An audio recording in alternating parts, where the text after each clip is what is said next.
নেতা ইয়ার লেপিড ইন্টারভিউ দিচ্ছিল, এমন সময় ইরানের মিসাইল হামলা। সব ফেলেই ইসরায়েলের নেতা পালায় বাংকারে।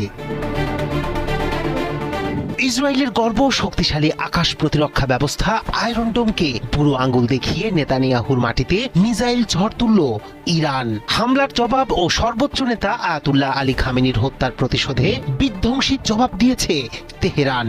মুহুর্মুহুর ক্ষেপণাস্ত্র ও ড্রোনের ঝড়ে লন্ডভন্ড ইসরায়েল। তেল আবিব ও হাইফার আকাশে হামলে পড়েছে ইরানি মিসাইল।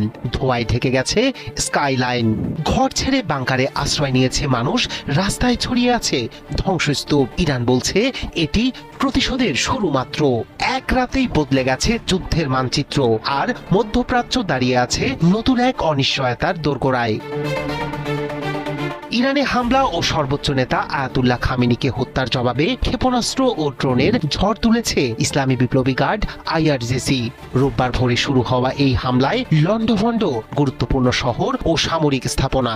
সবচেয়ে বেশি ক্ষতিগ্রস্ত হয়েছে তেল আবিব ও হাইফা শহর। সাইরেনের তীব্র শব্দে ঘুম ভাঙে বাসিন্দাদের। মুহূর্তেই শহর জুড়ে নেমে আসে আতঙ্ক। তেহরান ভিত্তিক সংবাদ মাধ্যম তাসনিম জানায়, তেল আবিবের কৌশলগত স্থাপনায় সরাসরি আঘাত হানে একাধিক ক্ষেপণাস্ত্র। সামাজিক মাধ্যমে ছড়িয়ে পড়া ভিডিওতে দেখা যায় বহুতল ভবনের একাংশ ধসে পড়েছে। রাস্তা জুড়ে কাঁচ ও কংক্রিটের ধ্বংসাবশেষ। কিছু এলাকায় ঘন্টার পর ঘন্টা ধরে জ্বলছে আগুন। ধ্বংসস্তূপ সরিয়ে আটকে পড়াদের বের করার চেষ্টা চালায় উদ্ধার কর্মীরা। হাইফাতেও বড় ধরনের বিস্ফোরণের খবর মিলেছে।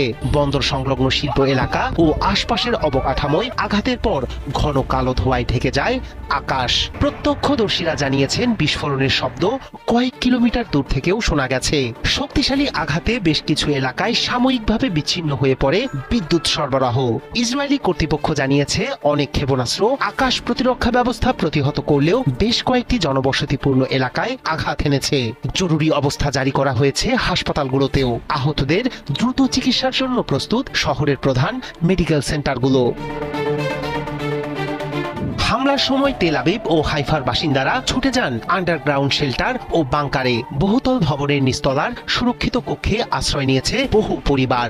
গাড়ির পার্কিং লট, সাবওয়ে স্টেশন কিংবা সরকারি বোমা শেল্টারে রাত কাটান অনেকে।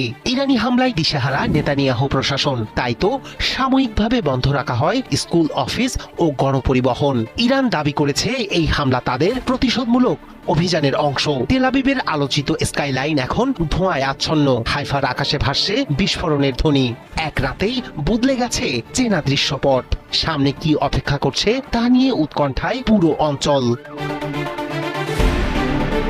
রায়হান কবির, শুভ্র, ৭১।